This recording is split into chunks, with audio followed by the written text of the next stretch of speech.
everybody. This is the Soapbox Hero, and I have a very special guest today. His name is Fladie, and he is here to talk about iridology, which is a very new concept and subject for me, but I think it's pretty cool, and I hope that you guys think it's cool too. So, Ken, hello. Tell us a little bit about Ken and iridology. Well, I really got into iridology many years ago, and I mean many years ago now, 40 years ago. And I started studying a gentleman's book, Dr. Bernard Jensen, who's considered the father of iridology in the United States. And I read his book, Science and Practice of Iridology, because it's my first endeavor into holistic health and healing. And as I studied it, I got more and more into it. And he was very detailed, and it was like a whole course on healing, really. And as a result of that, I eventually signed up and took a course in California. And it was Escondido, and it was a 2-week course. And I want to emphasize that this was not high tech. There were not any computers at that time. It was basic as far as what went on. No digital cameras, no cell phones, nothing like that. And so there were probably 40, 50 people from around the world. And at that time, that was my first exposure to the concept. It was quite thorough.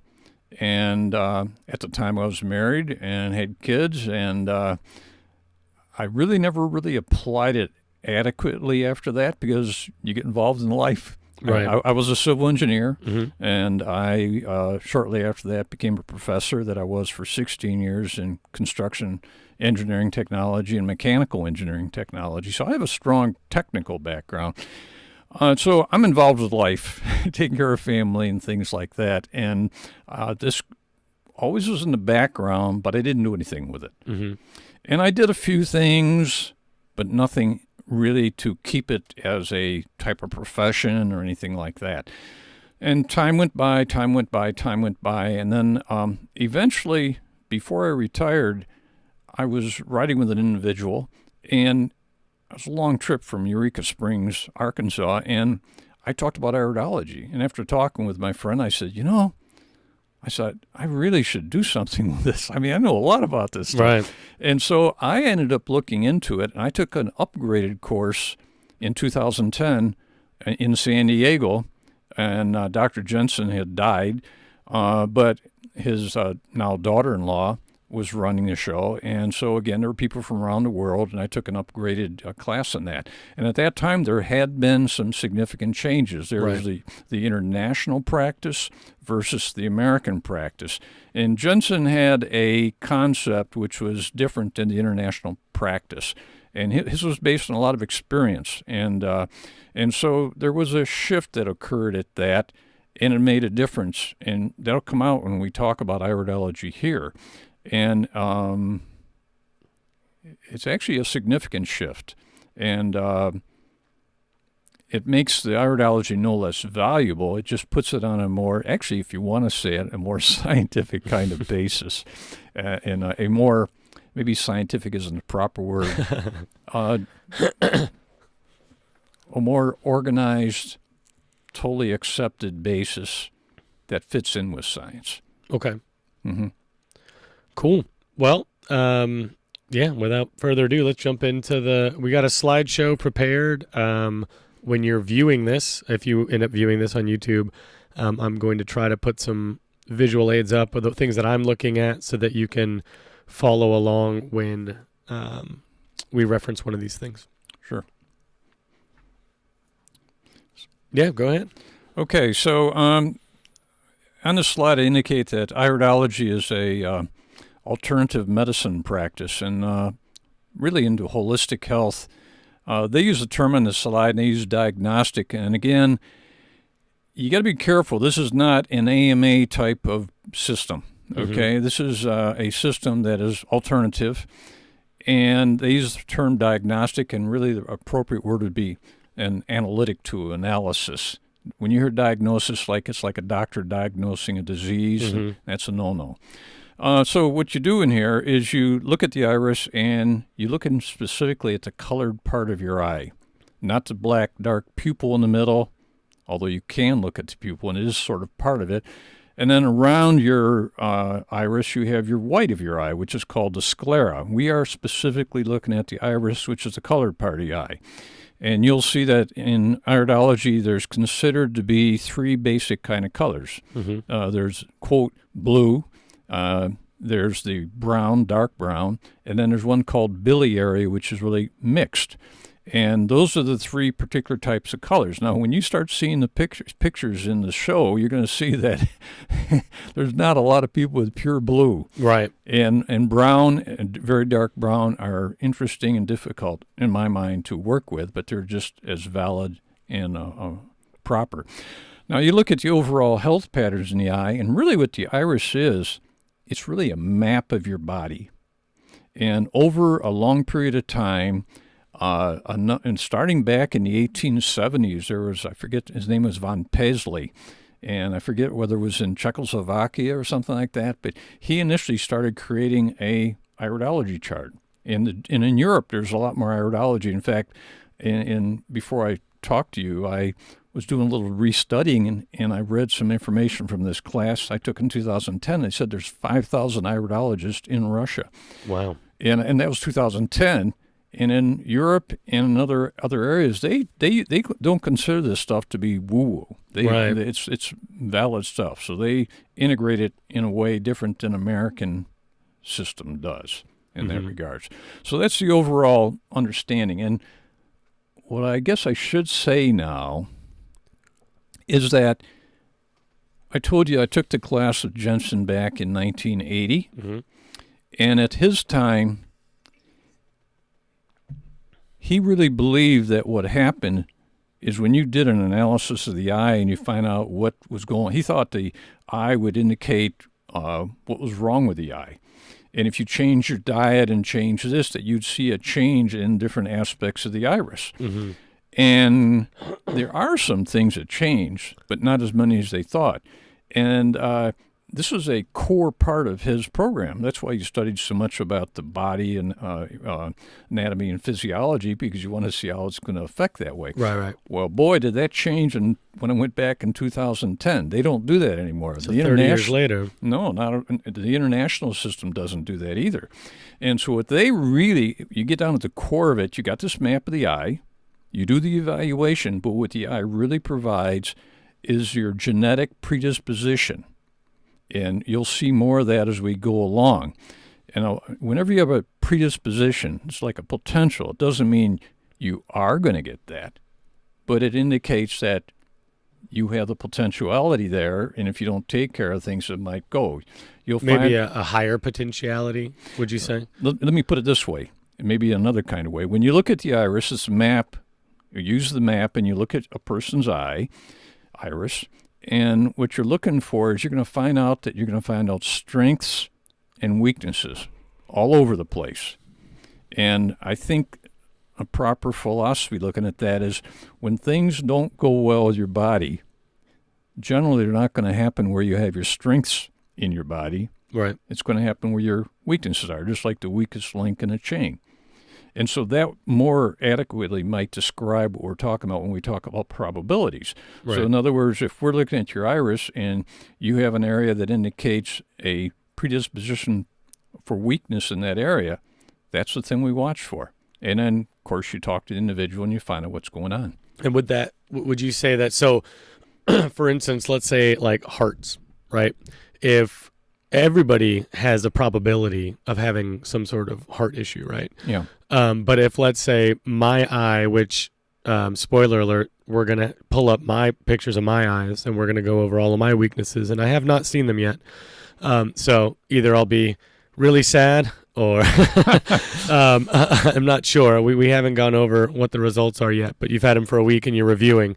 So let's say when you pull up my eyes and I have an issue or an indicator in the area that would, for the heart, would you go as far as to say that I would have a higher probability to have an issue, a heart condition, or something happen in regards with my heart than an individual who, if we took a picture of their eyes and they didn't have that indicator on there, like my probability would be higher than theirs. That is the theory. The theory. Right there. And that's the basic core concept in regards to the iridology. And I want to bring something up then. So again, I didn't realize I'd be comparing what I learned in, 1980 and then 2010, but I am. Mm-hmm. And so there is a commonality between them because your iris is the same iris, whether this picture was taken in 1980 or in 2010. And so it's the same iris. It hasn't changed. Interesting. And so what happens, you're going to find and look at the heart there, and if you see that the indicators show that there is a potentiality for a predisposition towards a problem with the heart, what you come up with is you want to change your lifestyle. Right, you at least have the option to. Yeah, you. That's what's recommended, encouraged. Right. And so it's a matter of understanding holistic health. It's I'm not practicing being a doctor. A person does iridology is not practicing to be a doctor, but what they're doing is, if it's there, you say, well, what are the common things for heart? Good exercise, taking a healthy diet, being in a loving relationship. Obviously, stress we know is major issue for just about everything in regards to that.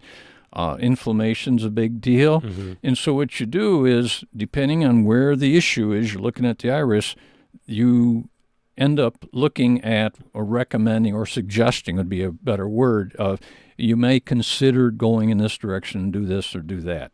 Because that's really the bottom line. And that's really I guess you might say, the gift to the individual who has the iridology picture taken and evaluated. Knowing where your potentialities are can make a big difference. Yeah, I think it's a great way of kind of skirting that line of like, we're not diagnosing anything. We're just telling you to treat your heart well, because it's not going to hurt anybody to exercise and have a healthy diet and be in a loving relationship. All the things that are being prescribed, we're not giving you, like, it's not big pharma shoving pills down your throat. All it's simply saying is this may be an issue for you, so treat your heart better than maybe you are now, just to make extra sure that this potentiality for a problem doesn't become an actual problem. I'd like to bring something up. Okay.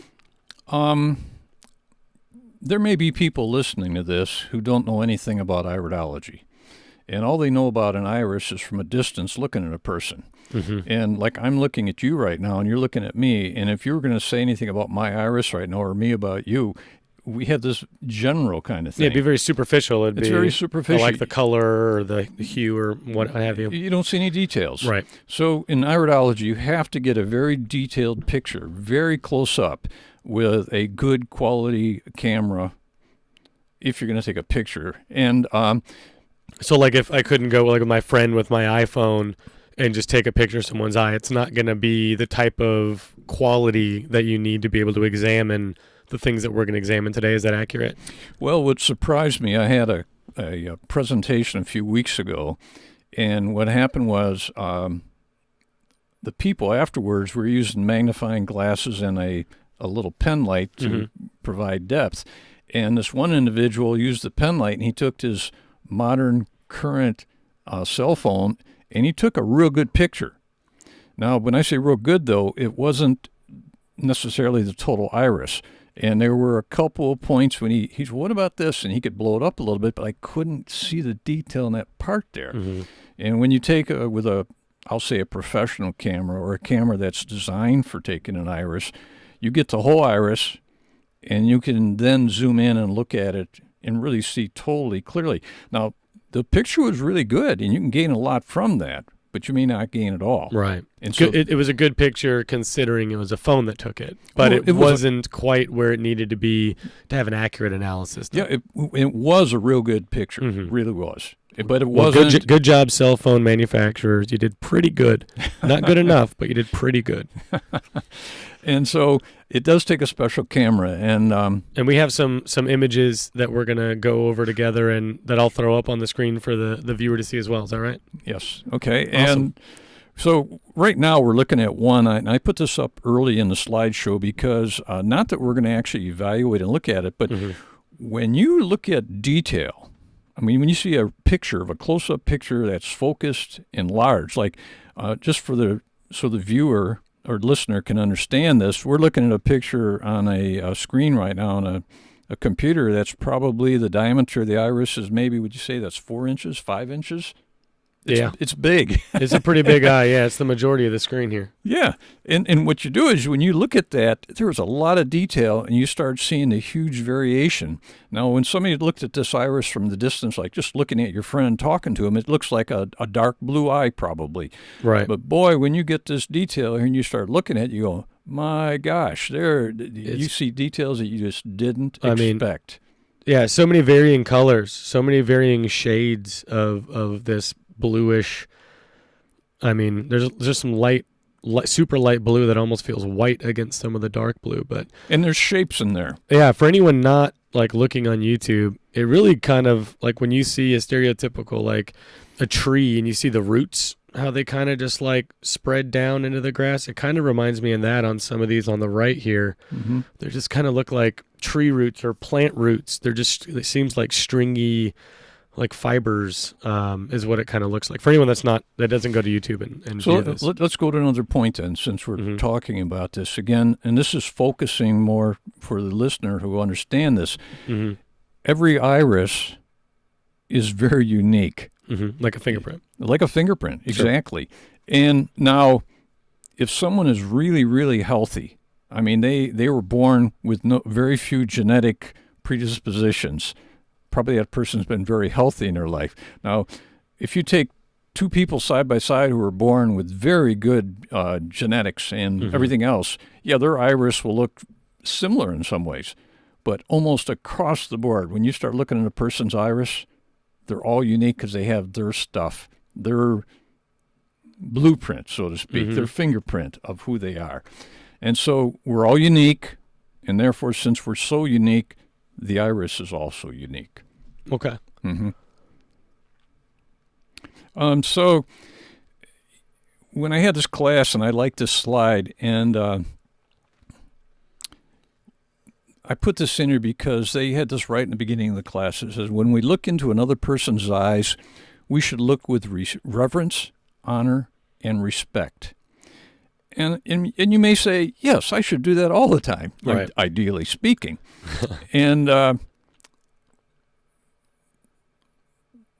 when I mentioned this at the previous class, I'm referring to that because it'll be interesting. When you look into a person's iris, there are no secrets.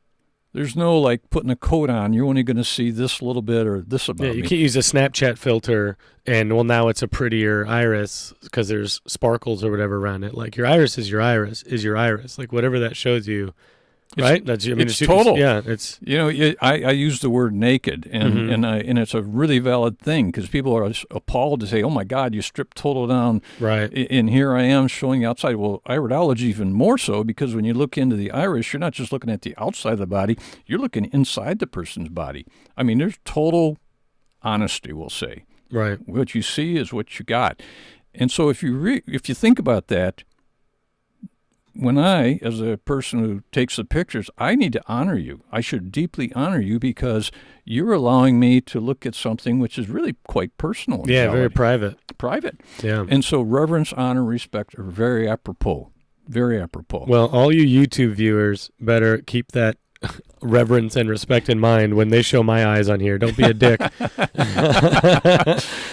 Well, okay. I'm putting myself out there, guys. Be nice. So, this picture, we've already spoke about this gentleman, and so I'll just make a passing comment to it. It's a slide showing, and they indicate him as being the pioneer of iridology and nutrition. Bernard Jensen, and he's a doctor of he's a chiropractic doctor. He's a naturopathic doctor. He had a PhD, and if you see this picture, he was also a professional photographer. He was really looks pretty good. Yeah, and if you look at it, he was in a pose there, in a good pose. So be it. And so you'll see that when you see these pictures. Okay, do you think it's appropriate now to get into the basic concepts of where we're going? Yeah, man. Let's dig in. We'll put these slides up so they can follow along. Okay, so this particular slide is identified as being the circular zones. And when you look at this, this looks like a target. Right. There's like a bullseye in the middle and then a bunch of rings as they spread out. These are all concentric rings, and there's 7 concentric rings. Mm-hmm. And if you want to consider 8, the pupil in the middle would be the first one. So you get the black pupil, and then the first 1 and 2 rings are sort of a bluish color, teal maybe. And then from 3 through 7 are more of a violet kind of color. Mm-hmm. And this is an idealistic layout, but also very realistic. Okay. And so, but you need to understand this if you're going to look at a person's eye. And so what happens is the first zone right next to the pupil is called the stomach and digestive area. And that's part of the first 2 zones are the gastrointestinal area. It's a very important part of the body. The next zone out is zone 2, and it's the small and large intestines, and it has to do with absorption.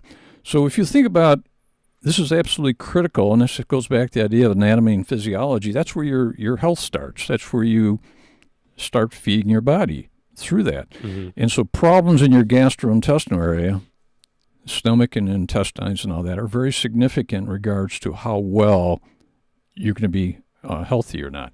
Okay, as we go to the other zones, as you move away further towards the outside edge, you have the zone 3, which they call blood, lymph, and the endocardium. And this has to do with the glands and muscles and different things like that. It's a very important zone. It's right next to the stomach area, because once the nutrition starts leaving out of your small intestine, feeding your body, it's feeding these glands, these mm-hmm. organs and parts of the body. So again, very important.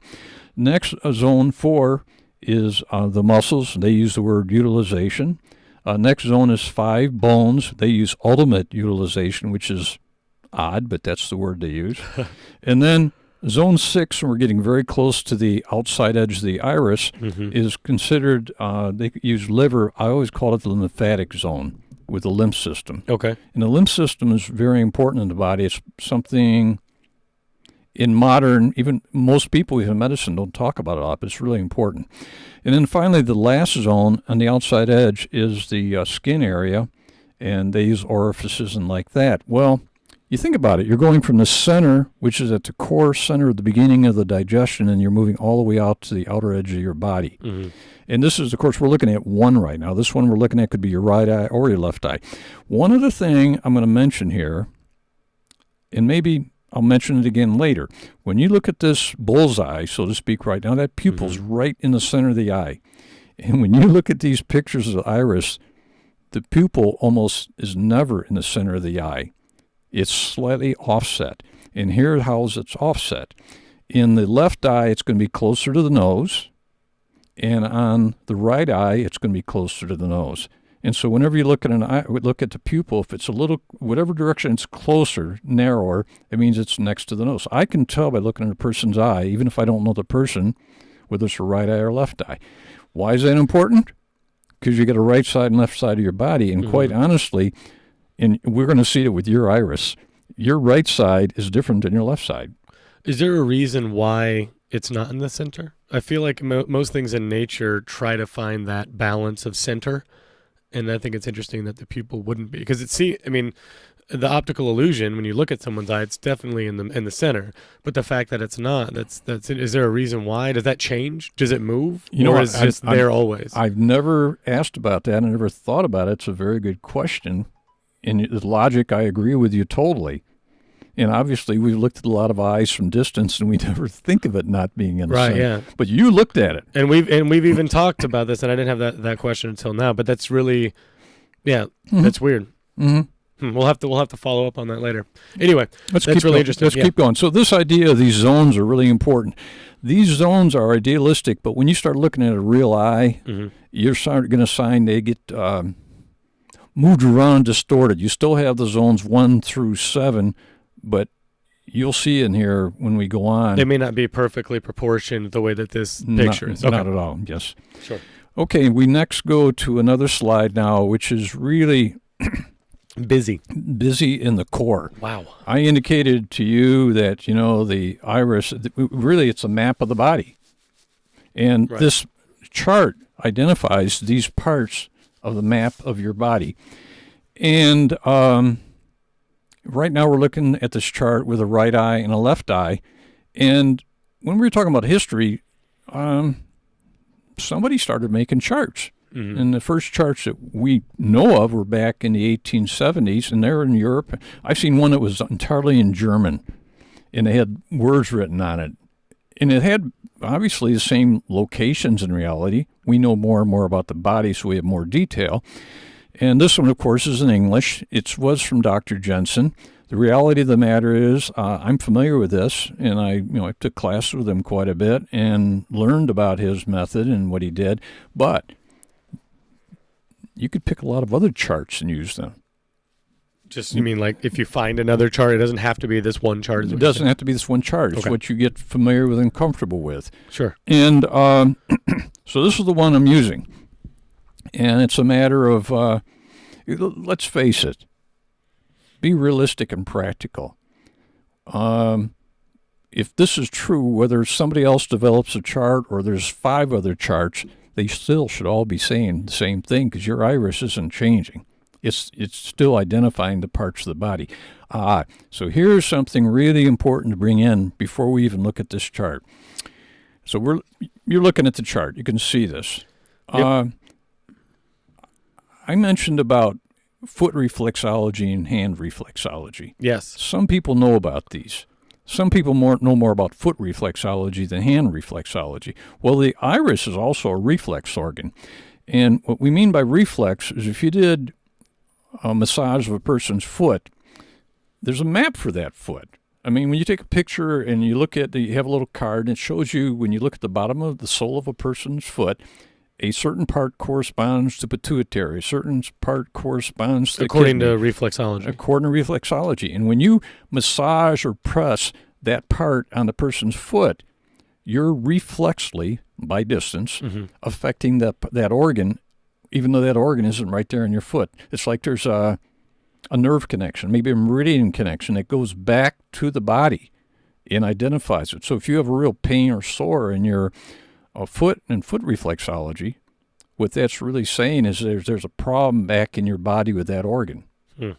And so the iris is also a reflex organ. We can't push on it. No, we can't. Although I indicated when I spoke in a class a couple of weeks ago, a number of years ago, I was experimenting. I wanted to see if that was true. So I went ahead and I took like my thigh and I had somebody watching my eye, and I went ahead and I pinched myself on one of I forget which side, but really hard, enough to hurt.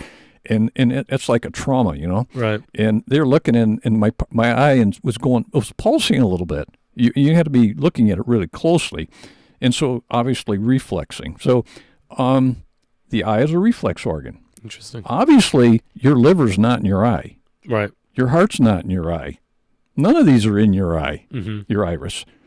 So what's happening is the iris is reflexly showing us what's going on. It's just a display monitor of what's going on. Like, hey, by the way, this is what's going on in there. That's a good analogy. Yeah. Yeah.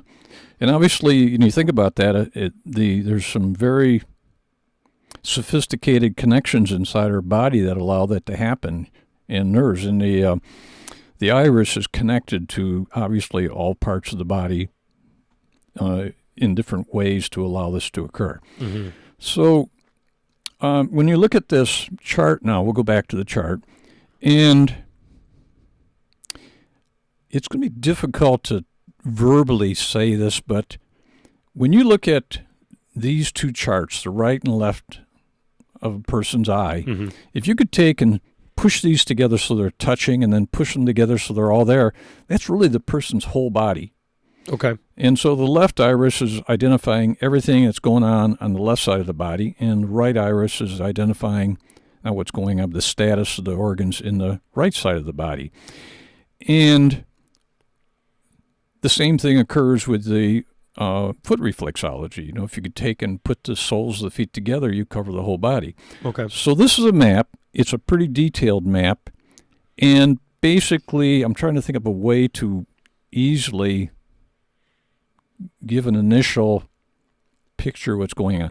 The top between, let's use the clock. In fact, if you look on here, and if you look at this picture, you'll see that starting at noon, they have a 12, and then 1 o'clock, 2 o'clock, 3 o'clock, 4 o'clock, and we all know the clock. And so what happens is they use that clock numbering system to identify locations. So right now, looking on here, say about 2:45, I'm looking at the right eye, and we have a thyroid. It's fairly large in regards to how that's working right there. Mm-hmm. If you look, and that's out in zone probably 7, 6, 5, maybe even up to 4. It could be that large. So the outer rim, closer to the white part of the eye.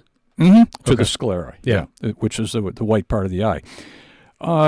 If you look between 11 o'clock to 1 o'clock on both eyes, that's the brain area. And when you think about that, that means a large percentage of the iris is dedicated to the brain and the head. So that's not insignificant right there, too. If you go down here in this iris, and I'm using this as an example, and let's go over to the left eye. So I'm going to the left eye, and I look down here. I look at 6 o'clock, and I go over to about 6:45, and I have a fairly large area, and that's the kidney. Right. And it's dedicated. Obviously, that's not insignificant. And you can see over here in the right eye between, roughly 5:20 to 6 o'clock is the kidney also. We do have 2 kidneys. Right. We have 1 on each side. So what you do basically is you use this map. And when you look at a person's eye, when you see an aspect that you're looking at, you go back to this map and you look and you say, right. That's what's happening. Oh, you got a dark spot? Oh, it happens to be it's at 2:30 over here, toward the third ring. So this is Yeah. potentially what's going on. And what I use zones. I use zone 1, zone 2, zone 7, all the way to the outside in regards to, or rings in that regards. What's really cool about this chart, too, is you notice the outside ring or zone is a blue color on this here. On this chart. Yeah. On this chart. And when you go down on this chart to the lower left-hand side, There's a little key. There's a key there. And on there, they'll identify the blue, and they'll tell you what zone it is. And it's that skin and, if you want to call it, more to the external part of the body. There's a pink area that runs in a circle here. And if you go down there, you'll also see that. In addition, there's a lot of abbreviations on this chart. And if you go down on the right-hand side of the bottom of this chart, they have abbreviations there which can help you tie in. Obviously, it's pretty thorough. Very thorough. You need to really understand, if you're going to understand this, you really have to have a, not like a doctor, but you have to have a pretty good handle on a physiology and anatomy. Yeah, absolutely. Mm-hmm. That was part of the learning curve in the beginning. It would be for anybody who did that. Okay, so this is really important. We got the concentric circles, we got this chart, and we'll go on from here. Let me just, one other thing maybe while we're looking at this. So when we're looking at the chart, when you look at it at the top of the chart at 12, that's the top of the body. Mm-hmm. When you go to the bottom at 6 o'clock, way at the bottom, that's the bottom of the body. And when you're looking at the right iris right now, when you go all the way over to 9 o'clock, that's going to be the lungs, and it's more in the central part of the body. So as you move down the iris, say when you go down to 1 o'clock, or say 2 o'clock and 10 o'clock, you're moving down the body. Mm-hmm. When you get to 3 o'clock, you're moving further down the body. When you get down to 4 o'clock, you're even further down to the body. And so get the idea that there's a system to how this is operating. So how far down does it go? Like, is there a spot for like feet and calves? If you is your Achilles on there? You can look. And they don't go into all the detail of the physiology, but you will find the feet and things. And as you're indicating right there, you really have to almost have a chart that you can get up to and look at closely, because there's just so much to put on there. The writing can only be so big. The fonts are small. Yeah, for sure. They're clear. So it does go all the way down to the feet. Your yeah. feet will correspond on there. Your knees. Oh, yeah. If you have bad knees. You know what I mean? Well, this is my take. Some people Or is this do only this. organs, not like joints? Well, you do look at all parts of the body. One of the things about this is my take. If Right. anybody who's an iridologist and they're going to disagree, this is my take. Well, keep it to yourself if you disagree. Okay, yeah. So what happens is, when you look at this iris, say I'm looking at a person's iris, and I'm looking at this chart, it's not like you got this, you're taking a fine point pen and you're demarcating the exact Right. It's approximate. It's in a, and it is good detail, but it's not like, don't be a nitpicker. Is it accurate within? Right, it's not binary. It's not exactly 011000011, No. whatever it is. Like, yeah. It's correct. It's accurate, but not to 4 significant places or 3 or 2. But it's correct, and it's really important. So keep that in mind. Okay, let's go. Next chart. Again, we're laying basics down here, and now we're looking at a chart that has. This is not a real eye. This is a creation, and between they have 4 quadrants on here, from 12 to 3, 3 to 6, 6 to 9, 9 to 12. So what it looks like, just real quick, it's a drawing of 4 different eyes, like in triangles put together to create one eye, and they're all different. Some of them are super wavy, some are not. Yeah, these are like pie pieces. It's like you Right. took a pie here and you divided 4 pieces of pie. Cut a pizza into 4 slices. Yeah, and so in looking at this particular chart, you'll see between, it's odd they started this way, but between 3 to 6, when you look at this, you see they call them fibers. They're like lines that run radially through the iris. If you have real good, I'm going to use a word now, a new word called constitution. Okay. Constitution has to do with, this is the old words. They used to say, do you have a strong constitution or a weak constitution? If you have a strong constitution, I look at your iris, I'm not going to see any lines or these radial fibers at all because it's so tight and dense. But as your constitution goes downhill and not as good as it could be, they start separating more and more. And when you say constitution, are you referring only to the fibers or to the person as well? What do you mean by constitution? It really is referring to the person. The person, not even the fibers. Well, the fibers are the indicator. Right. Well, the fibers are what are displaying. Yes. But the constitution is the person. So Yes. what does that mean? What is their constitution, if you could describe what that actually is? Okay. I'll use one of Jensen's. This guy, Dr. Jensen, had all kinds of sayings all the time. I'll use one of his. Okay. Here's the idea.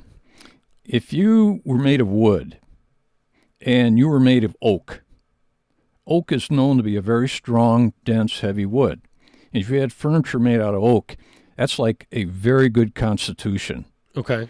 You can take oak furniture, and it takes a lot of abuse and bumping, and it still holds together really well. So that's your constitution. You're born with like a 1, say, with an oak constitution. You're in that aspect. On the other hand, you could be born with a constitution of wood, a body made of pine. Pine's good wood. It's a soft wood. It gets bruised easy. It's not as strong. You can still live a really great life with a constitution made of pine. You just got to take care of it a little bit more. And we know a lot of people that bruise easy nowadays. So,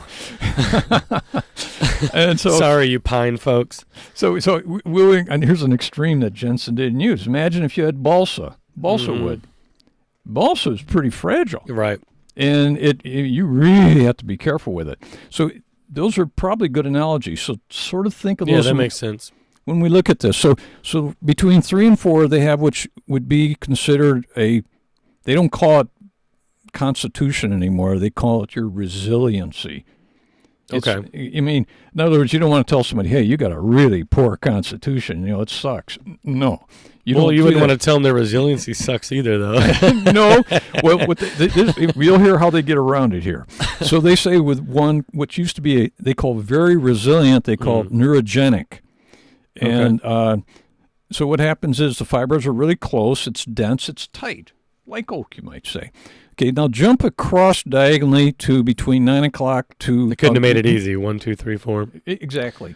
And so between 9 to midnight, they have the next one, which is called resilient. Now, if you look at this, the fibers are getting further apart, and there's a few other markers on there. It's still pretty darn solid. Looks pretty close to the first one, yeah. Yeah.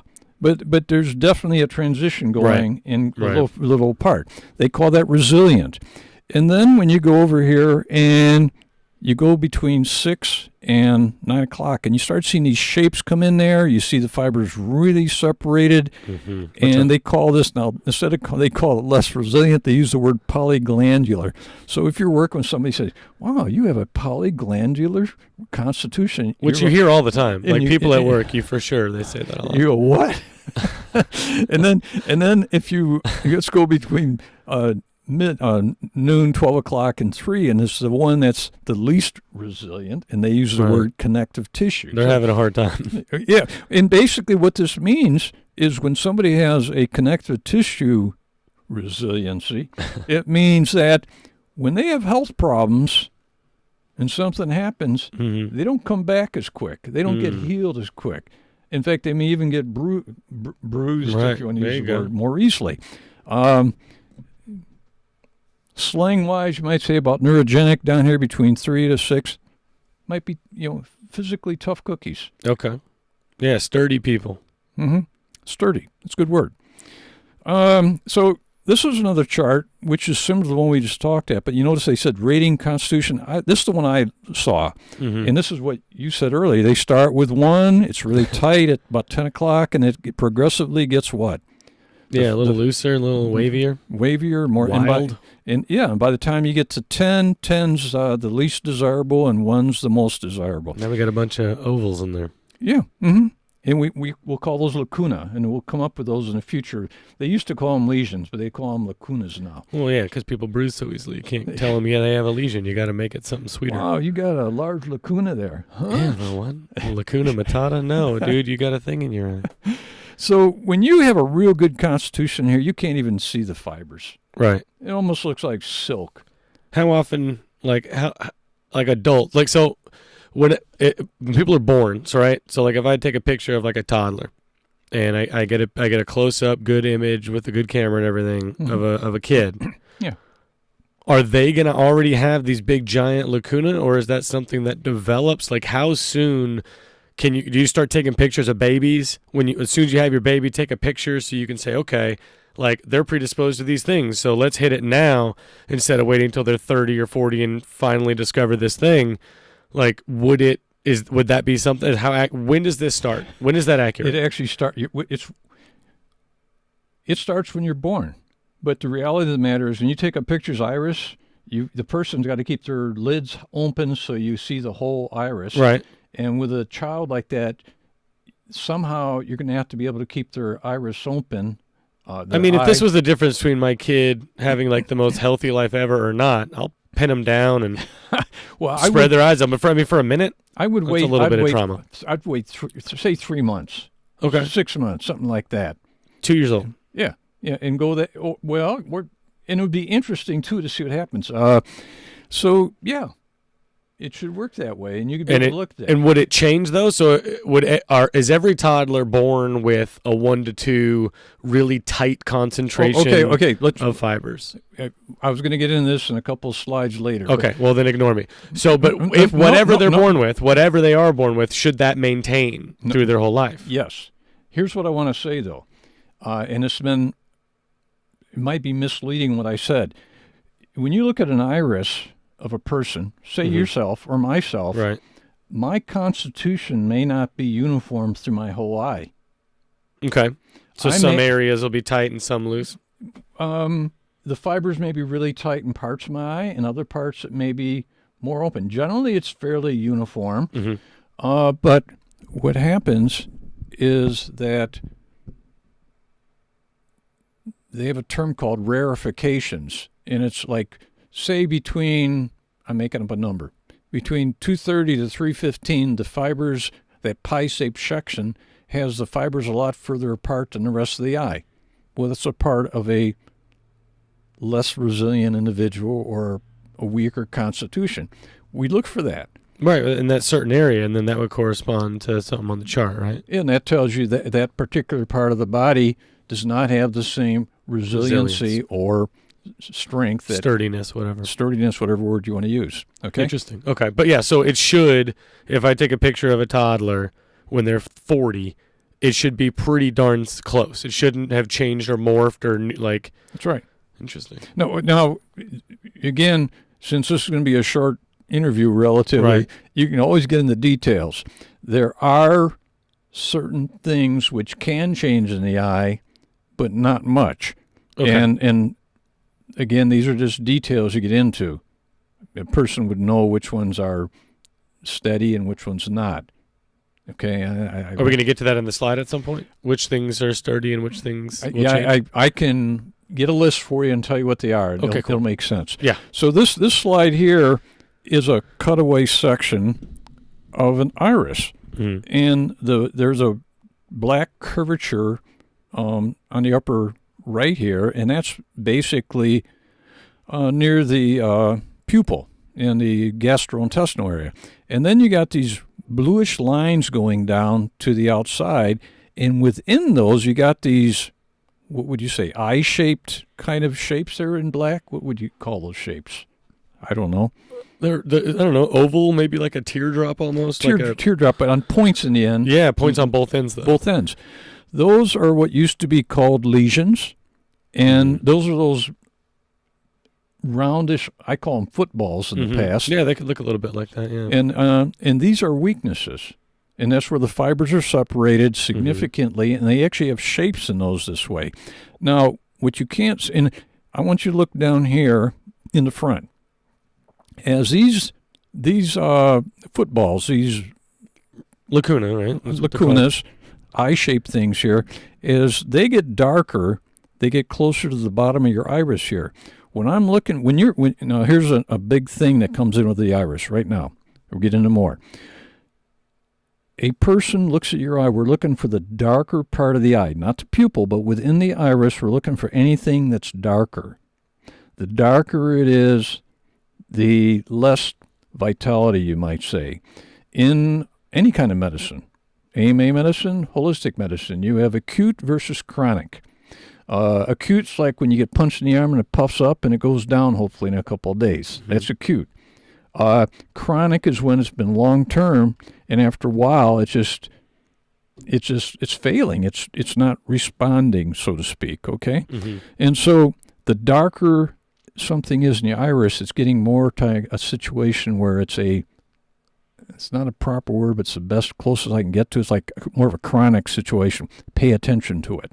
Right. Deal with it. Maybe they're already dealing with issues in that area, or like they're about to. It's more urgent. It's more like, hey, you need to really pay attention. That's where you have potentiality with the capital letters. Pay attention to it. But so these fibers from this picture, like, are they stacked? There's just layers and layers and layers and layers of fibers, and then slowly, like, the top peels away to, like, reveal what's going on or what could happen, and then they all start retreating? What happens is, remember, if you have, like, a very resilient eye, like a 1, the fibers are so tight together you can't see the blackness, because the retina's in the back of your eye. The retina's black, okay? We're not talking about the pupil right now, but behind your iris, you have the black retina. As the fibers pull apart, you can literally start to see that retina. See, so as your resiliency goes down and you can see through there, you'll see that blackness back there. So it's only one layer of things. It's just one flat sheet. It's not like an onion. It's not like layers. It's like the degree of you separate, you'll see more and more of the darkness. I can't answer it well verbally.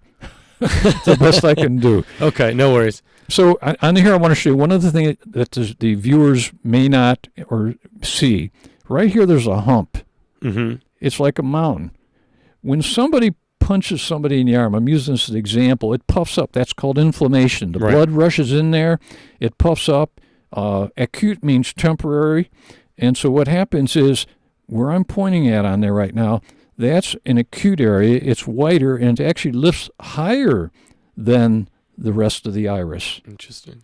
So that's why when we in a class, I use a flashlight on the side, because it shows the depth of an eye. An eye is not flat. There's valleys and mountains and chasms in there.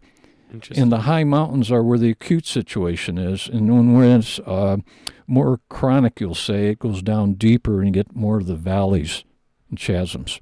So acute is not, when the things are puffed up, that's not your potentiality. That's something you're dealing with right now? Because it's temporary?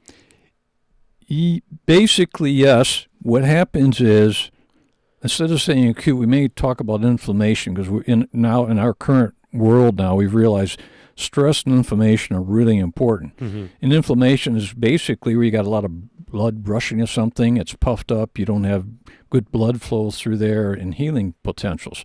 In a way, that puffiness right there is almost like an inflammation.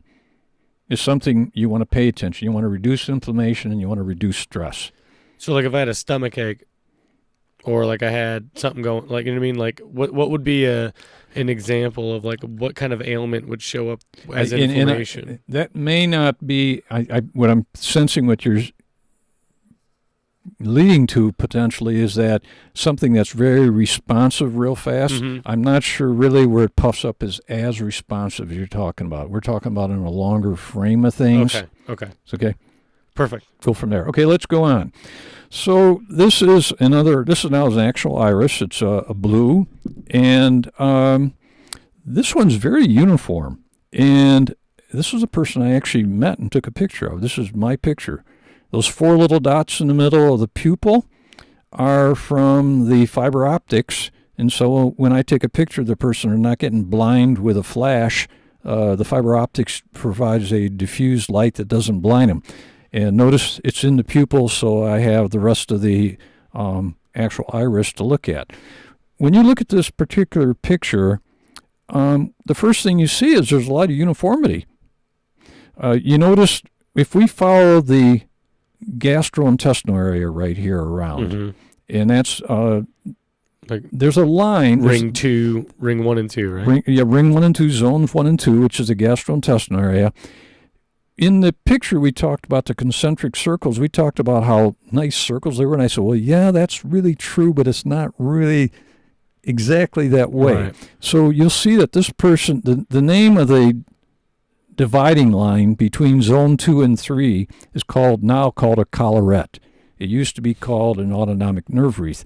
And this person's, we'll call it a collarette here. As you notice as it goes around, it's got some jaggedness to it. And it's fairly uniform, though. Yeah, so there's for people not viewing, there's a distinct ring. Like you can see a distinct ring that's happening just a smidge, just a small portion outside of the pupil, and it's not it's very defined. Very defined. Another way you can do it for those not looking, if you look at this right now, that zone 1 and 2 close to the pupil in this case, it's a little darker than mm-hmm. the rest of the iris. Right. It really stands out, right? Yes. So I'm showing this basically to identify, and I know this person, and I met this this person is from this area where I'm living, and I don't see her very often, but I saw her within the past year and a half, and I was kidding her because I remember her iris, and I'm friends with her, and I looked at her, I smiled, I says, I bet you've been pretty healthy in your life, haven't you? And she smiled and she nodded. She hasn't had the issues other people have had. And if you look at this iris, mm-hmm. We got little things. We have to start looking at, I won't say nitpicking, because you do have to look. Because let's face it, everybody's going to die. It's not like you got a perfect eye and you're going to live forever. But she has had a pretty good life physically. Yeah, she doesn't have any like alarming things that jump out at you in this eye. Yeah, and we could pick stuff out, but that's not the purpose of this interview here. Right. It's to illustrate an aspect of looking at the iris, okay? So, again, we could pick on other things in here. There is some whiteness in zone like 3 and 4 here. Mm-hmm. And I'm going to let it go here. Let's go. And, by the way, just look at the sclera, the white of the eye in this picture. Notice how there's not a lot of blood vessels in there. There's little small, like capillaries, but nothing really dominant jumping out, right? Mm-hmm. Keep a note of that in the back of the mind. Come on. Okay. Now, this, if you look at the top of this slide, and when the viewers see this, and if you don't see it, they have the word lipemic diathesis. And again, you look at someone, you go, what? And Yeah, could they make it more difficult to say? I mean, it's ridiculous. Well, when I got to class of Jensen, what this was called was a cholesterol ring. Okay. All right. Yeah, Immediately. it's kind of smoky, yeah. Yeah. And so what happens here is zone like maybe 5, 6, and 7. It's white in this eye. And this is a person with a brown eye. I mean, this isn't just light tan brown. This is a very dark brown eye. And notice how the pupil is not in the center of the eye, right? Yeah. It's very much to the left. So this person, when you're looking at this person, you wouldn't see it unless you got really close to him. But everything looks normal until you get to zone like 5, 6, and 7, and it's like this whitish blue cover over it. It's like a milky. And this is something you develop in life. You're not born with this. Okay. This is one of those things you're talking about. And so this person in life, this is more like a fatty deposit that's encroaching over the eye, and it's like a warning sign almost. Hey, you got cholesterol buildup. That's why they word a cholesterol ring would have been good. And so this person, and remember I told you that when you look at the iris and you find these things out, the bottom punchline when you're with an individual is, okay, so what am I learning from this? What good's this doing me? Right. Well, from this, you look at, if you saw this person and say, you might consider, your diet in regards to exercise, what kind of predisposition you're having to depositing cholesterol in your body. Are you eating a lot of fatty foods, wrong fatty foods? Are you digesting them appropriately? Probably if you talk to this person about their health and lifestyle, this would come up somehow. But this is like, when you look at this picture, it's pretty radical, isn't it? Yeah, it's definitely very different than the first picture. Extremely so. So we go to this eye, and this time we're away from a brown eye, and we're into a blue eye, and we'll call it bluish. And it would be blue if you saw them. Like, if you saw them, yeah, you'd see, oh, this is beautiful, until you got a magnifying. Oh, yeah, it's gorgeous. It looks, I mean, it looks like a crazy little design in this person's eye. Now, when you look at this one here, there is a whole bunch of these little lacuna, or these little footballs, and even there's a couple of big ones. See how dark that one is? Mm-hmm. Pay attention to that. That whole area of the eye is kind of dark. Oh, it is in that whole area there. And then right here, this is not dark black. This is a pigment, they call it. Mm-hmm. And a pigment is different than the color of your eye. It's like either yellow or brown or dark brown that's superimposed in the eye, and it has a significance. Okay? We'll talk about that later. Cool. I wanted to bring it up because that's the only pigment that really jumps out at you dominantly in this iris. See the darkness around this between, say, 8 o'clock to about 10:30? Yeah, the whole left rim, yeah. And that's in zone 7 or 6 out there. It's a skin area. That's called part of what's called a scurf rim. And they never changed it. Of course, when you say, hey, you got a scurf rim, it sounds sort of cruel. Right, yeah, the jerks on the board were like, that sounds awful enough. It'll be fine. Nobody will want to talk about this. They won't understand what it is. Yeah. Also, notice your autonomic nerve wreath, this collarette. Look how big it is. Yeah, it's a lot further from the pupil than the last one that we looked at. And that's called atonal. And I was studying recently, and they found that people who have an atonal or a large, very wide zone 1 and 2, they tend to be more extroverted people. Interesting. And we'll see if we can find one where it's tight. I'm not sure it's going to be in these slides here. It's fascinating. Also, you see this white. How tight does it get? Like if you're super introverted, is it like right near the pupil? It can get real tight. Really, and it's accurate. That's nuts.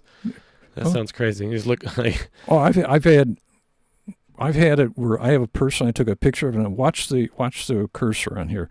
Their pupil went from here, that big. It pushed the iris smaller and smaller because the pupil was so large. Just crazy to think, like you could take a picture of a 3-year-old and their eyes, and you're going to know that they're going to be an extroverted person. We always have free will and choice, but you have a right. I mean, if you think environmentally predisposition, yeah. Interesting. It'd be interesting, and so or do you think when they get extroverted, it retreats and gets real big because they are extroverted? Yeah. Have you talked to someone and you're talking with them in a normal light, the light doesn't change, and you say something that excites them, and if you ever notice their pupil gets really large, why'd that happen? It had nothing to do with light. Yeah, I don't know. It's interesting. It's beyond iridology, so let's drop that. I shouldn't have brought it in. But you remind I thought of that when I looked at it. So let's go to another iris. All right. New iris. Okay, this is the same one you looked at in the beginning. Yep. And what happened in here now, we're actually, when you look at this one, this is, I can't even remember. It's like a constitution, maybe 8. It's not good. The resiliency is not great. Yeah. Let's Not look at sturdy. several things. See how Okay. dark this is around here? On the outside rim between zone Yep. 6 and 7? Yeah, yeah. That's a scurf rim. The whole thing. We'll talk about scurf rim in a little bit. But they're pointing with this blue arrow, or red arrow, and blue arrow, specific types of lacuna. Mm-hmm. And lacunas are genetic predispositions which indicate a weakness in the body. Lacunas are not something you want. No, it's it represents the potentiality, right? The potential. Oh, yeah. Okay. But even more in a way than a potentiality there. I mean, it's really jumping right out at you. I've got to get myself not get into it. I don't want to go in detail, but not too much. We could be here Well, a like, long so they time. have right now like DNA tests where you can look to see if you have a certain gene, and that gene is supposed to mean that you're like more predisposed, more likely to pick up or to get breast cancer, for instance, or whatever. Like they're looking at that stuff right now, so it's not that crazy to think that your body would have other ways of identifying that. displaying it so for you to see If it. you could find somebody with the money who would be willing to do research and correlate the two, would be fascinating. Well, But I think that's another story. So this illustrates a person with a blue eye, but they have a lot of whiteness in there. There's a lot of lacuna. I mean, lots of lacuna. A lot of see, when you look at this, you can't, like, actually, would you say that the constitution between there and there looks reasonably good? yeah, I'd even say if you ignore that little tiny lacuna there from like probably 10:30 to 12 is pretty darn tight. But Looks then, pretty good. but then you look at the rest of the Well, eye. yeah, that's a dumpster fire over there, but that little corner looks pretty good. So whatever, is represented up there, they're probably doing pretty good with. Mm-hmm.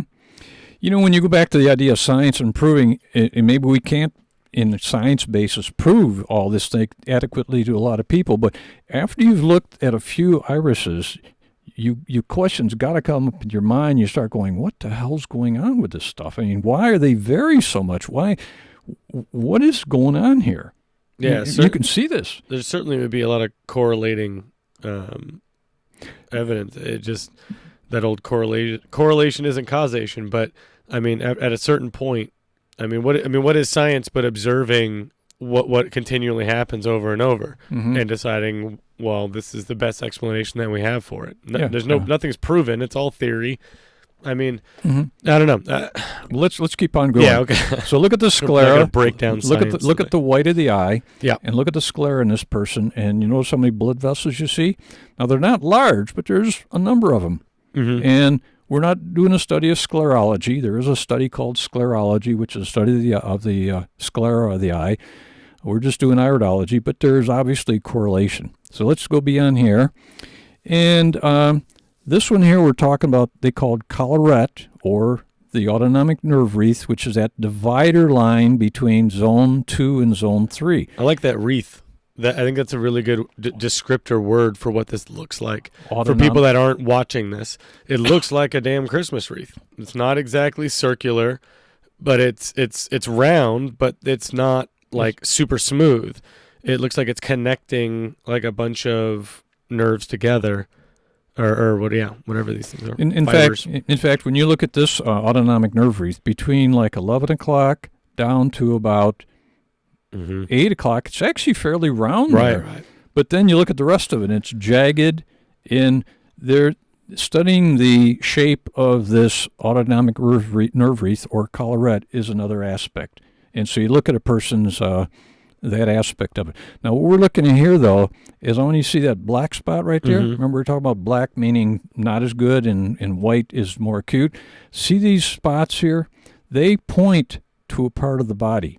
And these are called crypts, not a lacuna, but they are a type of lacuna. They're inside the gastrointestinal area.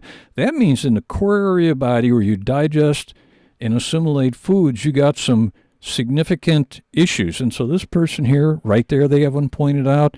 There's another one there. In fact, if you were able to blow this up, you'd see a number of them in here. Yeah. Ideally, this zone 1 and 2 should be solid, uniform color, right? Mm-hmm. So, And again, here we got that scurf rim again. You see how dark it is running there? In fact, all the way around. Yeah, there's a ring. And then there's a whiteness in here too. But no pigmentation, no brown, yellow, or red or anything like that. Okay, let's go from here. And we haven't talked about whether pigmentation is good or bad yet. It's something you'd rather not have. Let's put it that way. But I mean, it's just the way it is. Okay. And go from there. All right, so this is another educating frame we'll call slide. And these are what's called contraction furrows and radial furrows. Here's what they used to call them. On the left-hand side, you see these rings, I'll call them, and they're not perfect circles at all, and there's a number of them. These used to be called stress rings or tension rings. They don't call them now. So when they look at you, they say, "Oh, you've got some contraction furrows." Right. It seems I like all the old words. Oh yeah, but because they were pretty accurate. They explained what the heck we were talking about. You know what they're using them. You know why I think they changed them? To confuse people. Well, yeah, that way you can work with them. They have no idea what you're talking about, and you can. Yeah. You got a problem, and they don't know it's a problem. Well, then you got to go to a specialist who knows this stupid word. Well, the iridologist will know, but the person there may not know unless the person educates them.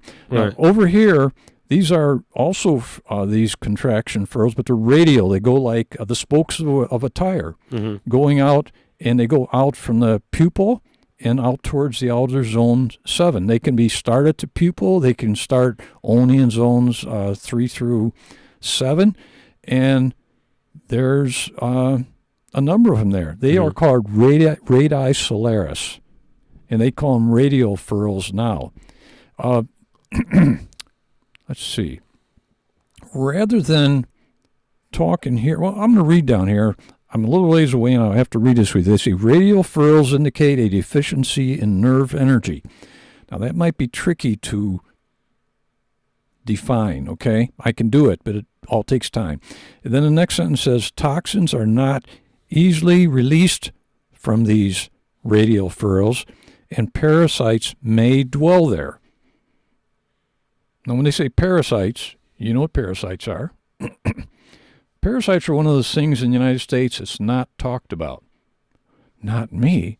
However, parasites can be any kind of organism, and they're very significant in regards to the health of a person. Very significant. And so somebody who has these radii solaris or radial furrows, and when you see some in here, you're going to see some come up on a couple of slides. You pay attention to that.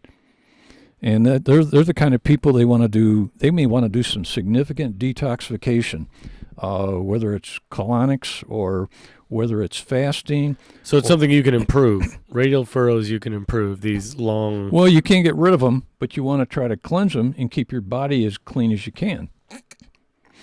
See, the key goes here to nerve energy. And I really only got this a little while ago in regards to it because I never really put a lot of attention in this. I was living a different life. What nerve energy means is that it's like how much life force you got going to a part of your body. If you don't have enough life force going to the part of the body, it's not as viable. It's not as totally optimally functioning and working. Whereas if you had really the total amount of life force or vitality going to that part. That's what would be nerve energy, sort of.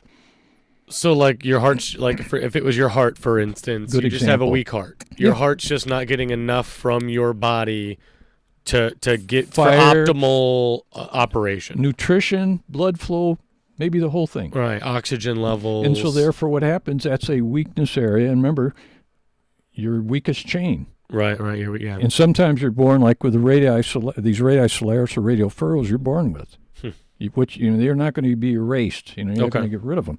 Now, interesting, these other circular ones on the left here, I have an interesting story about that. Those are for people who are stressed out people. They're type A personalities. You'll see them. These stress circles, which we should have always called them stress circles, or tension rings, whatever they wanted to call them. What they correspond to. Yeah. Well,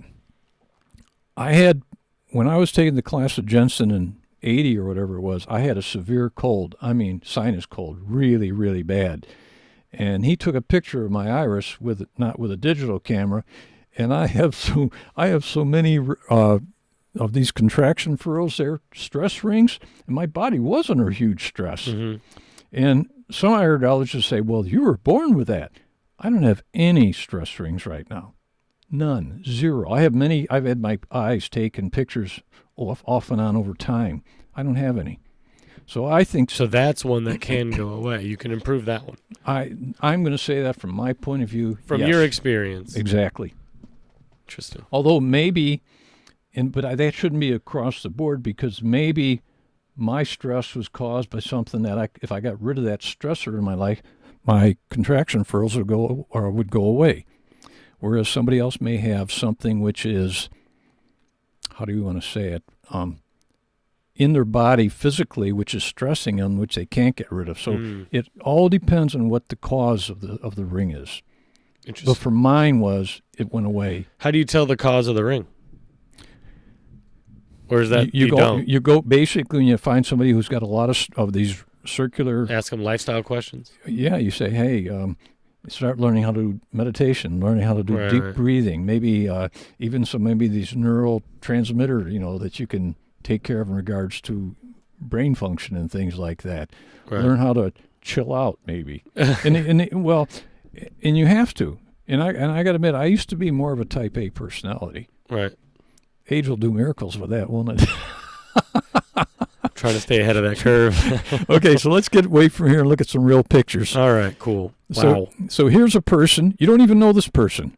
But I know they have both of the things you just talked about. Exactly. Look how many of these tension rings they got. Yeah, it's brutal. You don't know this person without even walking up to him. You know that's a tense person. They got stress in their life. In addition, look how many of the radii solaris they got going out of there. All over the place. So immediately... in fact, this is almost the dominant jumper out at you. Notice that the autonomic nerve wreath is smaller and closer to the pupil now. It's not as wide out. Notice how, and remember, this is probably more of an introvert. That would be my guess now, because you got a smaller zone 1 and 2 is what? Yeah, it's restricted, right, tighter. So, okay, let's go. This is a biliary eye. It's not a blue eye. It's not a brown eye. It's gorgeous, though. It's crazy, like starburst, if you oranges didn't, and blues. You only see this from this blow-up. If you saw this person right now, you say, wow, you got a beautiful eye. Yeah. But then when you look at the detail, you go, wow. And there are some pigmentations in there, right? Uh-huh. Okay, let's go on beyond here. Okay, now this one, they both have the contraction furrow stress rings. Yeah, they got the rings in there too, yeah. And this is a brown eye, not a dark brown eye, but a brown eye. But look how deep. And here's something interesting I took. Notice this one right here? It's dark and deep. Yep. It goes into the brain area. See this one right here? Mm-hmm. Goes right up into the brain area. 'Cause remember, the brain's between, 11 and 1, right? Yeah, so the one that have brain problems, brain issues? Well, what do you mean? One of my questions would be is the history of this person, whether they've had issues in regards to anything in regards like to... a learning disorder? Or whatever, mentally. I'm curious. Bipolar, or we can tell if a kid's bipolar if you... That'd be. I mean, listen, that's why I really think this is interesting, because if this were to get picked up and get true, like, scientific studies and get, like, double blinds and, I mean, ongoing research, let's take pictures of kids' eyes now, toddlers, whatever, and then let's follow it. I think that'd be really interesting. Mm-hmm. I mean, imagine you could prevent, you know what I mean? Like, you can catch this stuff while they're really young. That'd be nuts. Mm-hmm. So let's go. We've covered, again, this is another one. So now we go to another characteristic. Again, yeah. And this one, we're back to this ring around the outside, zone 6 and 7, which surrounds the eye. Mm-hmm. Whoops, and I jumped ahead. Okay, and so with this one, you can see it's a very prominent one. It's more dark. It looks on from say 12 o'clock until 5 o'clock, but it's definitely all the way around. And the I'm going to read what they say here. Okay, the scirpherum is a dark ring in the 6th and 7th zones and indicates a tendency, predisposition, for skin conditions such as acne, psoriasis, and eczema. Now, what that has to do is with skin function. And so, for me, because I have a doctor of naturopathy degree too. Okay, I'm not just an engineer, but I have a doctorate. It's by correspondence, but it was a lot of work, and I still did that. And so I know a lot about how the body functions as a whole and in multi-modalities. And the body has your breathing gaseous for your, when you exhale with your breathing, that's gets rid of gaseous toxins. Mm-hmm. When you take and use your kidneys, you're getting rid of liquid waste. Okay. When you go ahead and have your feces and bowel movements, you're getting rid of solid waste, the whole range. Mm-hmm. But the biggest eliminative organ in your body is your skin. Your skin. Yeah. But only if it sweats. Right. And so when you sweat and then you can wash it off or let it run off, that's significant. A person who does not sweat adequately, guess what they're going to get? They don't. First of all, it puts a stressor because then they're not getting rid of the waste from sweating, so it forced the elimination of toxins back onto the lungs, the kidneys, and the feces, right? And so if you're able to sweat a lot and drink a lot, you're going to take stress off of your other eliminative organs. Whenever you take stress off your other eliminative organs, what you're doing is you're giving more longevity to them. So if you're eating like a crappy diet, right? Let's say you're eating Big Macs every day, and you drive home, sit on the couch, drive to work, don't do nothing, Starbucks every morning, whatever. You're all that nasty crap that you're putting in your body, all the chemicals and all the preservatives and all of that stuff that your body doesn't need, and we're not supposed to have in our body. All of that stuff, some of it would be excreted from your skin. Well, yeah. Your skin, when you sweat, you're getting rid of toxins out of your body, big time. And if you don't sweat at all, if you have a sedimentary lifestyle and you don't sweat, you're right. And see, so you could see. In fact, I used to. This is again, if there's other professional iridologists listening to this, and they may disagree. Before, I used to see people, and I could see their scurf. I can see a scurf remnant in somebody's eye if I get close, fairly easy. And if I see a scurf remnant, I go, and in fact, I did. I asked, do you sweat a lot? No. And what it means, this is sort of an indication. See, it's darker. It's not light colored. Darkness means what? Not good. Not good. You're going in the wrong direction, okay? And so I said, So I sort of, in my mind, got sort of a correlation between people who sweat and are aerobically active in elimination of toxins out of your body. Interesting. Now, remember, that's just me. Right. Somebody else may disagree, but that was my observation. Although I've talked to some people who have this scurf rim, and they sweat fine. I go, good. Keep on sweating. So, okay, there's other things, but the folks, and by the way, this white ring here, that's the flash. That's the flash from an old non-digital camera, and they took a picture of. And you can see the blood vessels here in the sclera. Doesn't look too bad, though. No, not too bad. Okay, and here's another very prominent cool eye, though. Man, it is. That's a cool eye. Yeah, that could be an art piece, right? Seriously. And so what you look here is you see a very prominent scurf rim there. It's really dark. Yeah. It almost makes you wonder what the eye really looks like underneath there. No kidding. And so immediately, certain things you see jump out at you in these eyes after a while. Another thing jumps out, and right there, you see those lines the there? stress rings there. They got some stress, not a lot.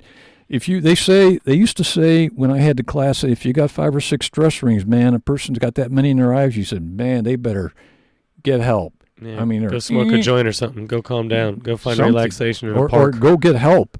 Yeah, take a week off of work. Go to Hawaii and just and you'll see stress rings in a number of eyes, but they're not jumping out at you terribly. Yeah. While we're here, I want to see this. See this like white dot here? Go in there. See those little white things? Yeah, it's like a... And it goes over here. Yeah. Now, it's not all the way around. It's almost like luminescent. Sometimes it's all the way around here. It's in like zone 6, and it's not on this slide, but I'm saying it anyhow. Mm-hmm. See that scurf rim? Yep. So that's a genetic sign. You know what that means? You're born with it. Mm-hmm. What you got is what you got. Mm-hmm. So, but back to these white dots. Those used to be called lymphatic rosary. It's in your lymph system. And it's a predisposition. Lymph is a waste disposal system. Right. It's a system in the body. Your muscles push blood around. The only thing that moves lymph out of your body is you doing exercises. If you don't exercise, your lymph system cannot get rid of toxicity out of your body. Mm-hmm.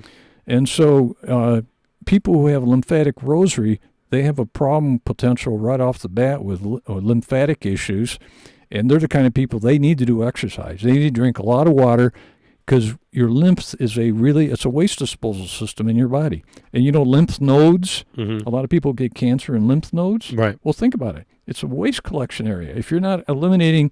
It's just sitting in there. It's sitting in there. Not cool. So when you you see, if you can't really separate iridology from the idea of holistic health and looking at the whole body. Right. You probably didn't see this in that other class you sat in there, but when you get into more and more detail, this you start going, wow, this is really pretty comprehensive. Yeah. It is. It's cool. So let's go beyond here. Okay, again, there's a lymphatic rosary going all the way around. This one's definitely in that. And, of course, look at this blackness here. It's not part of here, but look what they got. A scurf rim, right?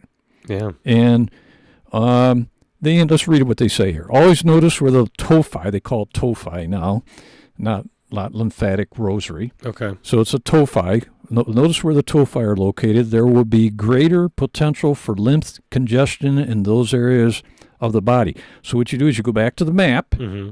You look at where on the map this is correlated to, and then you say, aha.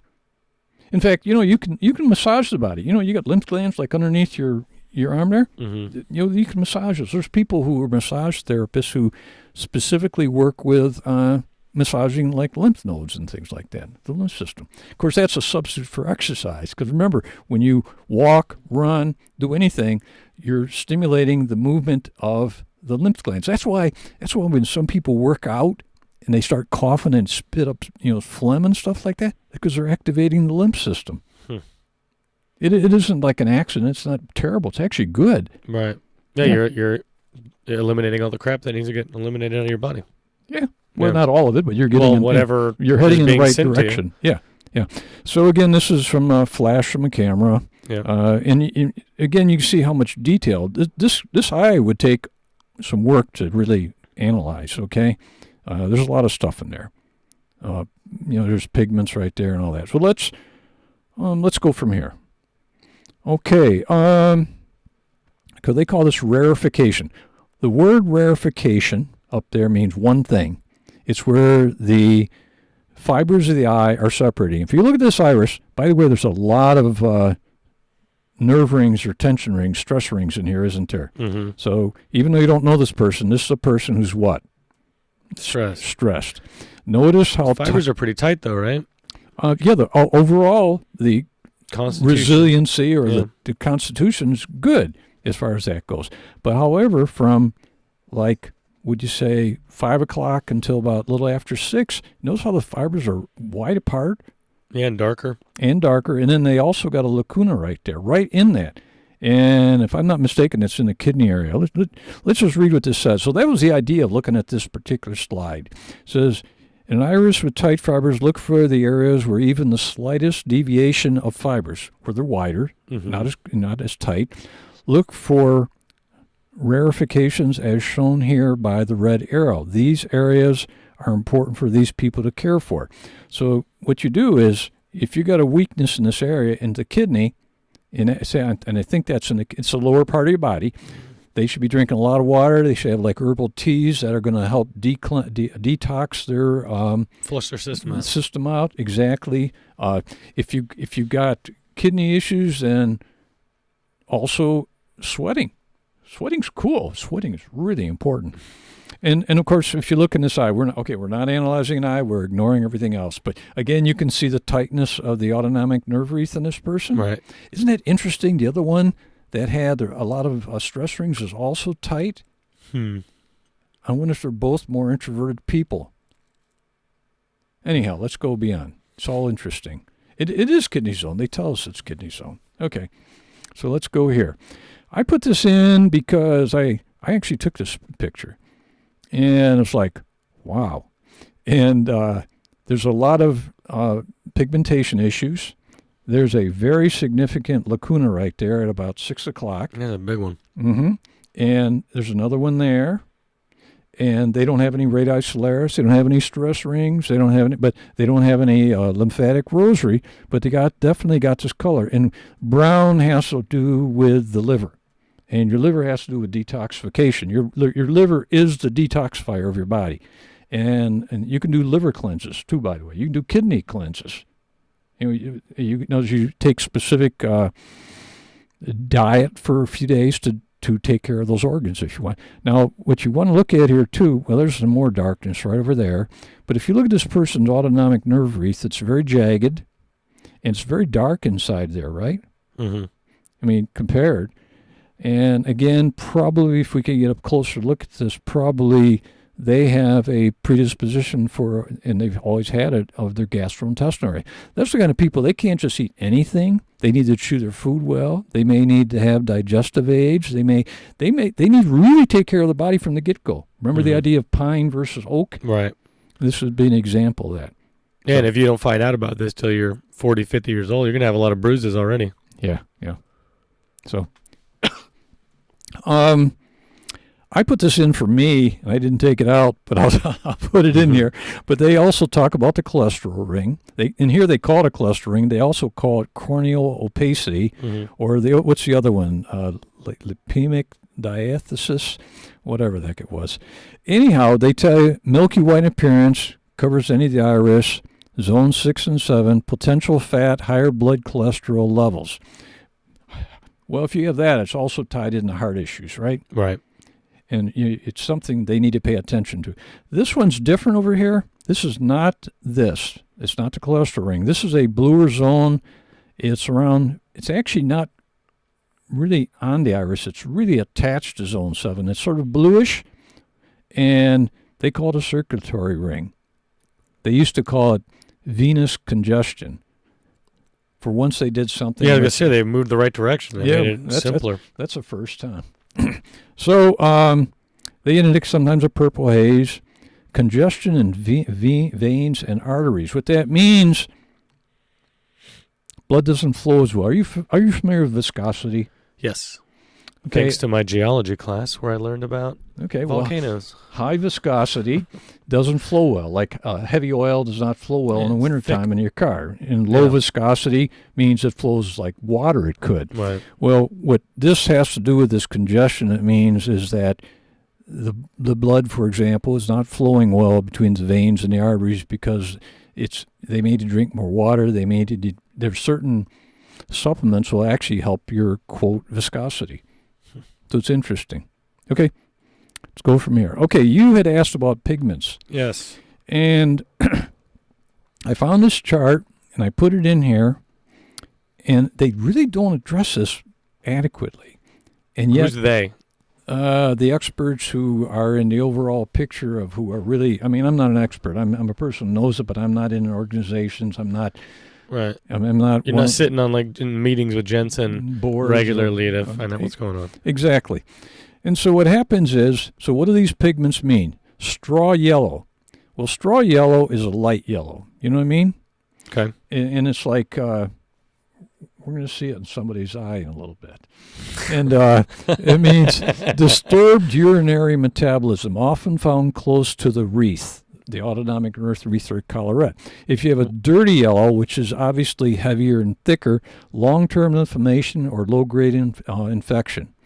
At top of wreath, if it's at the top of wreath, suggestive of chronic sinus congestion, which sinus congestion means instead of letting it clean out, you take antihistamines to prevent it from flowing. Mm-hmm. And then when it prevents the flow, it gets embedded in there, and it gets worse and worse. Right. Okay, so then orange, pancreas or liver disorders. Let's see. Let's not talk about fluorescent. Dark brown pigments. Hepatic, which is a word that has to do with liver, or pancreatic disturbances. Rust color, and rust, most people know what rust is. Like a red-brown? Red-brown, yeah.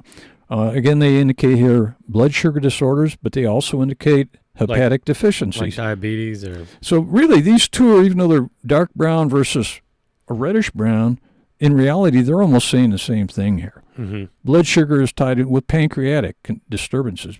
Pancreas has to do with blood, your glucose and the things you take care of in regards to blood sugar issues. Okay, true red, kidney dysfunction.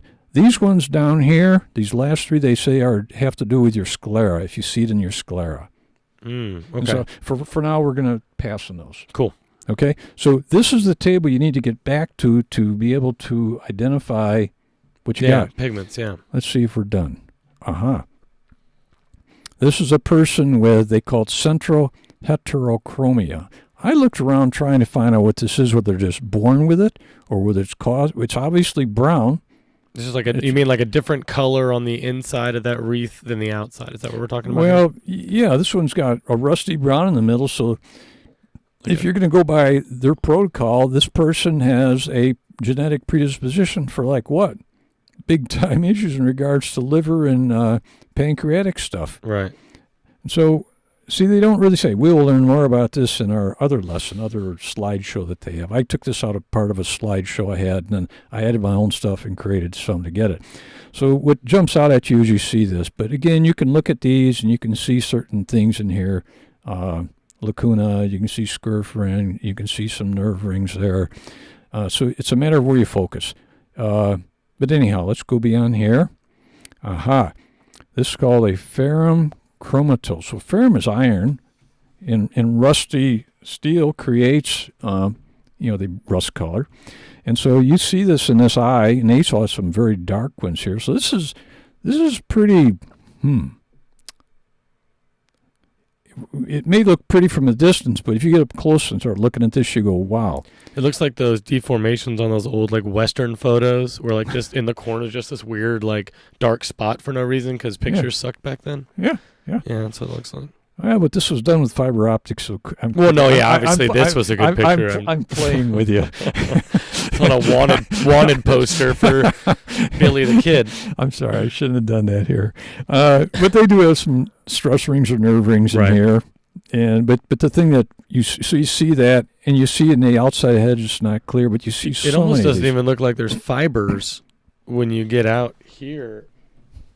Like it almost looks like fuzzy. It does, yeah. On some of the pictures you show, like the fibers are pretty, like you can see they're like all the way to the edge. Yeah, and then this it almost like blurred. It's like somebody painted it and then smudged it. See this line here? It's sort of bluish purple there. Yeah, that was that circulatory ring they were talking about in that slide a little bit ago. Mm-hmm. So that has to do with this person may have poor circulation in their extremities, maybe. Sort of like me right now with cold fingers. Yeah, my hands are cold too. So, anyhow, again, this is just to illustrate some more stuff for the audience or people who see this, when they start seeing the variety of these irises, you go, How do you not want to go take a picture of your own eye or your friend's eyes, though? Like, that's what I hope happens. Like, I would love anybody that takes pictures of their eyes, go ahead and send them to us. I think that'd be really cool. Like, eyes are super crazy, so I think it'd be really interesting. Now, this one I didn't crop. This is a picture I took, and you see I could have cropped it off, and so you see the sclera, you see more of the skin and eyelash. Yeah. This is my son, and this is, 8 years ago. He's 34 now, and a lot of yellow, right? Yeah. A lot of yellow. Mm-hmm.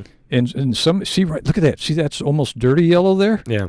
What did they just say about dirty yellow in the sinus area? Sinus issues. Mm. And that's in his area there. And so this guy's got, and then there's a lymphatic rosary here. See that? It's yellowed, but there's lymphatic rosary around a lot of this. So when you look at his iris, you see a lot of that. And what's interesting, too, is his pupil's very large in this picture. Mm-hmm. And his zone 1 and 2 is very narrow. Now, maybe I put too much light in there. I don't know. I didn't think about this when I threw the slide in. But you notice how you got a fairly clear outside edge to his eye here? It's not out of focus. Although over here it's a little bit of focus. It's not the camera. It's obviously his eye. Now, this is very deceiving because, yes, the thing that jumps out is he's got this yellowness, right? And he's got some nerve rings. Mm-hmm. He's got these lymphatic rosary. Immediately, these are tying in the toxicity and elimination organs in your body. So, and he's my son, so I probably can't talk to him. Oh, God, I really blew it in here. Okay, we're not going to say about this anymore. But I hope you don't look at this. Yeah, don't worry. I'm sure he's not one of my eight viewers. So if you see this dark right here, if we blew it up, there's some very dark lines, crypts right there. Yeah. There's another dark point right there. There's another one right there. off in there. Mm-hmm. And also, there's a little darkness going up to the brain area, we'll say. Mm-hmm. Oh, there's one right there. In fact, The more we look, the worse it goes. Sorry. Yeah. So there you go. So otherwise, it's beautiful. Great save. So this is one's a left eye and one's a right eye. And this, see the pupil here? It's sort of closer there. Yeah. So this is definitely a right eye. Mm-hmm. Let's go back previous just for curiosity. Yep, left eye. See how it's closer here? Mm-hmm. Okay. So you still see some commonality. Lymphatic rosary, yellowness tied in with the kidney, some, very dirtier yellow here. No brown, no rust color. Actually, when you look at that, that's a rarefication. See, he has a pretty good constitution, but look at that down there, which is obviously in the kidney area. Kidney areas is tied in with urination. What's yellow tied in with? Kidney area and urination again. See, so you see some commonalities here going in regards to this. Plus, he has some darker areas. And so does he actually have kidney issues? He's younger. I don't have any issues. No, I in fact, after looking at these, I seriously thought about, I think I'm going to try to get on broaches and try to talk to him about it. You got it, right? Why else would you take pictures? Like it to not. Why did I take a picture? Yeah, I thought it would be like when I got the camera 10 years ago. I was going to be giving a show. I gave a conference presentation at ORI, Ozark Research Institute, and I needed to find out how to use the damn camera. Oh, so he was your guinea pig. He was one of them. I got, hey, can I take a picture, Iris? Here, I'll take both of them. No context. Here. Meanwhile, you're like, what's wrong with you? But if you look behind her, his probably, like you say, green, because yellow and blue create what? Green, yeah. But yeah, you can see his natural color back here is what? Or should be. Yeah, and a lot of blue down there. There's blue. So, His constitution looks pretty darn good, though. Well, but then look inside the autonomic. Well, we're not looking over there. I mean, you can. So what you do is you can find all kinds of stuff. Yeah. So let's go. Okay, this is a dark brown eye, and a really challenging to take pictures of. But even then, I can use Photoshop and I can get in this, and you can still see a lacuna in here, and you can see issues. Okay. Mm-hmm. Okay. Terms we've talked about a lot. Yep. More terms we've talked about. And that's it. As far as this right, goes. as far as the introduction to iridology. So, sir, what kind of pull your mic over. What kind of questions are you going to throw at me now?